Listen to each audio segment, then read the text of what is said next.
Salut à tous, du coup aujourd'hui on se retrouve pour le WOD 2 des Marseille Throwdown, donc enfin le WOD 2 A, B et C du coup, vu qu'il y a 3 scores.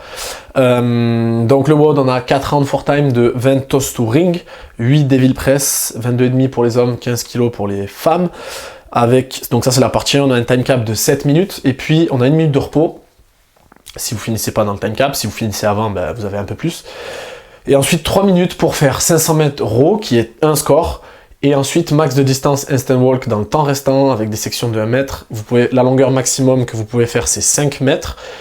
Donc prenez en compte le fait que le score du instant walk et le score du rameur, c'est coefficient 0,5 chacun. Donc ça change un petit peu sur la stratégie à adopter et aussi sur la valeur de chaque score. Et le score, évidemment, Devil Press Toss to Ring, c'est coefficient 1, d'accord. Donc déjà, la première partie, le 4 round for time de Toss to Ring Devil Press. Donc déjà la première chose qu'on peut noter, c'est que vous allez passer en réalité pas mal de temps, un peu plus de temps sur les toss to ring que sur les devil press. Donc si vous mettez à peu près 1,40 au tour, vous allez passer presque 1 minute au toss to ring, un peu plus de 45 secondes et le reste est 30-35 secondes sur les devil press. Moi j'ai choisi une technique clean and jerk sur les devil press. C'est pas un mouvement que je porte dans mon cœur. Les clean and jerk, ça me permet de cycler un peu plus vite et de pas faire un swing un peu inutile, comme si je faisais des snatchs. Par contre sur la phase excentrique j'ai un peu du mal, je suis pas très efficient techniquement, du coup j'étais un peu lent. Ensuite les toss to ring, donc c'est un mouvement un peu curieux les toss to ring dans le sens où c'est difficile en termes de power output de accélérer sur les toss to ring. Donc lorsque vous êtes sur les exécutions des toss to ring, la vitesse d'exécution elle est difficilement accélérable comparée à des toss to bar où la barre qui est fixe, vous pouvez accélérer un petit peu sur votre keeping ou faire genou kick pour pouvoir aller un peu plus vite que si vous faisiez jambes tendues. Sur les toss to ring c'est un peu plus compliqué. Alors déjà premièrement parce que peut-être on a moins l'habitude d'en faire, mais aussi le fait que les anneaux soient mobiles, c'est un peu plus difficile de vouloir accélérer le keeping. Ensuite, en termes de sensations physiologiques, on va dire, sur le WOD, c'était pas forcément un WOD qui m'a fait ventiler ou qui m'a fait monter le cardio très haut. Vraiment, la principale limitation, c'était le grip. C'est pour ça que c'était un effort assez bizarre. J'avais l'impression de ne pas voir le temps passer. Et j'avais l'impression de ne pas être capable d'accélérer, mais d'avoir le temps qui passe assez vite.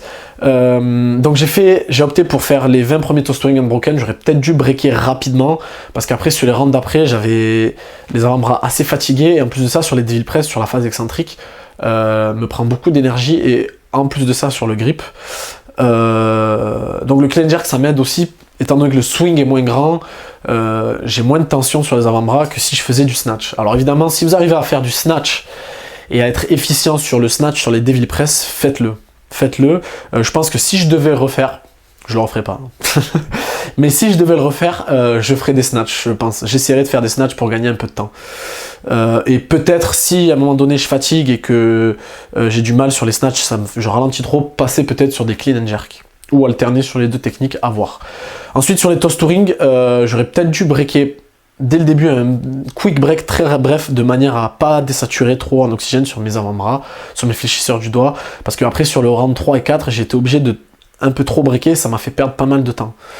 Et en plus de ça c'est très compliqué d'accélérer parce qu'une fois que vous avez du mal à tenir les anneaux, après c'est très compliqué d'être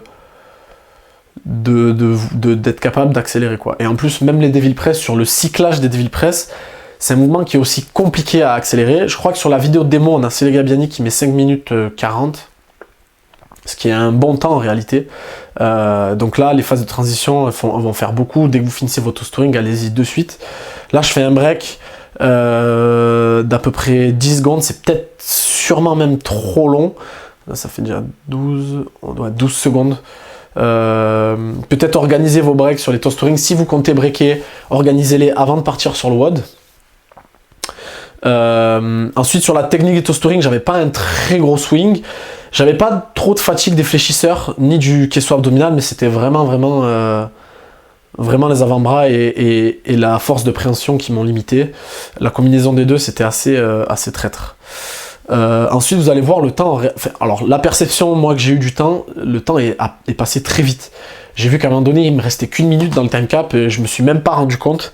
De parce que le format aussi, la combinaison des mouvements, où c'est très difficile d'accélérer. Après, sur les défis près, je peux sûrement gagner du temps sur ma vitesse d'exécution, ça c'est sûr, mais bon, c'est pas un mouvement que j'aime beaucoup, donc va falloir que je les taffe. Ensuite, si on regarde la vidéo de démo sur l'analyse, vous pouvez aller voir sur notre Instagram l'analyse qu'on a faite. Célia Gabbiani, entre le round 4 et le round 1, on a une perte de vitesse qui est de à peu près 25%. Donc si vous vous organisez et vous définissez des temps de passage sur chaque round avant d'y aller, vous pouvez peut-être éviter cette perte de vitesse.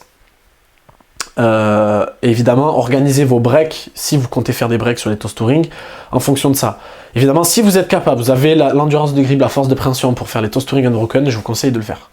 Vraiment, si ça vous fait pas ralentir sur le devil press, faites-le. Ensuite, les autres, si vous n'en êtes pas capable, trouvez la manière de breaker qui vous permet de perdre le moins de temps possible. Ok. Surtout évitez le sur-repos, entre guillemets, si je peux utiliser. C'est surtout ça qui va faire la différence. Réduire les temps de repos au maximum. Là on est déjà à 6 minutes 12, donc il me reste 45 secondes, et là j'étais vraiment en termes de force, vous voyez, je prends les anneaux, je suis obligé de lâcher, j'avais pris n'importe comment, vraiment beaucoup de mal sur les avant-bras, et en plus de ça, ça vous impacte après que lorsque vous allez commencer sur le 500 mètres, parce que vous avez qu'une minute de repos si vous finissez pas dans le time cap. Alors, sur la perception de quand j'ai fini le WOD, j'avais l'impression de pas être capable de gagner du temps. Genre, je me demandais où est-ce que j'allais pouvoir gagner du temps. En le regardant après, je vois des petites erreurs qui peuvent me faire gagner au moins 30 secondes. Et 30 secondes, ça peut me permettre de finir les devil press. Donc là, je suis arrivé sur les derniers devil press, il me restait 5 secondes, j'ai fait qu'une répétition. Alors évidemment, là, vous voyez, j'accélère, donc ça veut dire que j'en étais capable. Donc peut-être accélérer un peu plus tôt dans le WOD sur l'exécution de devil press. Là, j'étais sur une exécution un peu cyclage tranquille, alors que je devrais me bouger un petit peu plus. Mais je dois travailler un peu sur les devil press. Alors ensuite, je me suis fait surprendre par le repos. Il est passé très vite. Et du coup, je suis parti à 3 secondes de quand le chrono était parti. Bon, évidemment, c'est votre temps sur le 500 mètres qui compte. Donc du moment où vous commencez à quand vous finissez. Ensuite, sur les standards des handstand walk. Alors, checkez bien les standards. Vous devez, pour valider une section, finir les 2 mains et les 2 pieds derrière la ligne. Donc si vous finissez la section, vous devez faire un peu comme une roue pour valider. Faites attention à ça. Sur le 500 mètres, alors moi je suis parti, j'étais peut-être un petit peu trop sécuritaire sur la stratégie.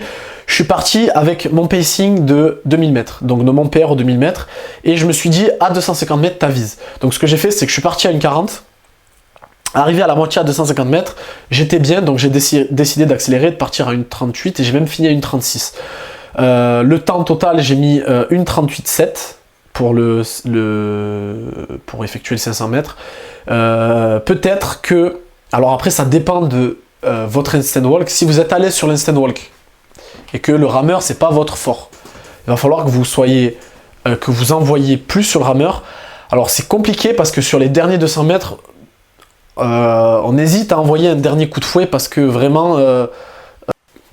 Donc sur les derniers 200 mètres, on hésite vraiment à envoyer un coup de fouet parce qu'on a peur d'après pas être capable de marcher. Si le handstand walk c'est pas un problème pour vous, le handstand walk fatigue c'est pas un problème pour vous, allez-y, envoyez le dernier coup de fouet. Là, ce que je conseillerais, c'est si vous connaissez votre PR sur 1 km, partez un peu plus lent au début et accélérez sur les derniers 250 mètres. Et finissez un peu plus rapide que votre PR sur le 1 km. Si vous ne connaissez pas votre PR sur le 1 km ou le 2 km, changez de coach. Non, je plaisante. C'est le moment d'essayer. En tout cas, vous n'arriverez pas à ramer à la vitesse de votre PR au 500 mètres. Ça, c'est certain. Vous avez trop de fatigue du WOD d'avant sur le grip et c'est trop compliqué physiologiquement. Ensuite, sur l'instant walk, moi, je suis parti quasiment directement. J'ai pris 10 secondes. Au début, je marchais pas très vite et au fur et à mesure que le temps passait, j'arrivais à marcher de plus en plus vite. Après, moi, mon instant walk, il est pas très rapide, mais je suis capable de rester longtemps sous tension, donc de marcher des longues distances. Évidemment, sur ce format-là, vu que c'est des longueurs de 5 mètres maximum, vaut mieux être capable de marcher vite. Après, j'ai réussi à faire 4 longueurs pleines, donc ça fait 20 mètres. Je pense que c'est faisable de faire 25 largement. Évidemment, ça dépend aussi de votre temps sur le 500 mètres. Mélodie, elle a fait 20 mètres en mettant 2 minutes sur le 500 mètres, donc ça fait que ça fait un stand walk très rapide par rapport à moi. Mais voilà, jouez en fonction de vos forces. Rendez-vous compte que le format du leaderboard, c'est un format qualifier. Donc il vaut mieux peut-être faire 2 scores moyens pour être qualifié que faire un très bon score sur le stand walk ou le rameur et un très mauvais sur l'autre. Donc peut-être si vous faites votre redo, dites-vous ok, j'étais très bon sur le rameur, peut-être que je vais ramer un peu plus lentement de manière à mieux marcher, ou inversement. Ramer un peu plus fort et peut-être un peu moins marcher pour rééquilibrer mon score. Si c'était sur un format de points final, donc si le gagnant gagne 100 points, évidemment, allez chercher sur votre force le meilleur score possible. Mais là, sur un format de qualifier, si vous êtes trop loin sur un des 2 scores, ça peut vous coûter la qualification. Voilà, j'espère que le review vous aidera, vous sera utile. Bon courage pour les qualifiers et on se retrouve pour le WOD 3.